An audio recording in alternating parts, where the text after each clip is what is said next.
বিশ্ব শৰ্মা ডাঙৰীয়াৰ বিশেষ তৎপৰতাত বিহুৰ দৰেই এইবাৰ ঝুমুৰ নৃত্যও প্ৰদৰ্শন হ'ব অহা 24 তাৰিখে দেশৰ মাননীয় প্ৰধানমন্ত্ৰীৰ সন্মুখত। ৰাজ্যখনৰ প্ৰান্তে প্ৰান্তে বিশেষকৈ উজনি আৰু অসমৰ উত্তৰ পাৰত এনেধৰণৰ ৰিহাৰ্চেলবিলাক চলি আছে। আপোনালোকে সকলোৱে দেখিছে যে ইয়াত প্ৰায় 500 গৰাকী তেনেধৰণৰ মানে ঝুমুৰত অংশ ল'বলৈ আশা কৰা 500 গৰাকী ৰিহাৰ্চেল ইয়াত কৰিছিল। তাৰ ভিতৰতে 104 গৰাকী ছোৱালী নৃত্যৰ বাবে আৰু মাদল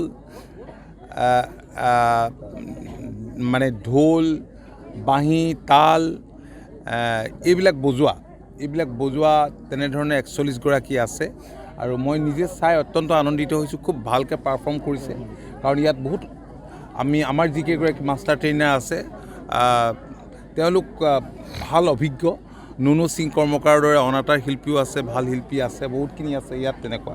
গতিকে ভাল ধৰণে প্ৰেক্টিচ হৈছে ইয়াত। আপোনালোকে জানে যে তেনেধৰণে কমিটি হৈছে, প্ৰশাসন কমিটি স্থানীয় ৰাইজ আজি সকলো আচ্ছা ACMS সকলোখিনি জড়িত হৈ পৰিছে। খুব ভাল হৈছে, ভাল লাগিছে। মই সকলোকে শুভেচ্ছা জনাইছোঁ আৰু তেওঁলোকক উৎসাহিত কৰিবলৈকে আজি অনুশীলন কৰি থকা অৱস্থাত তেওঁলোকৰ মাজত মই উপস্থিত হৈছোঁ আৰু মোৰ ক'বলগীয়া দুআষাৰ মই কৈছোঁ দেখি পেলাই।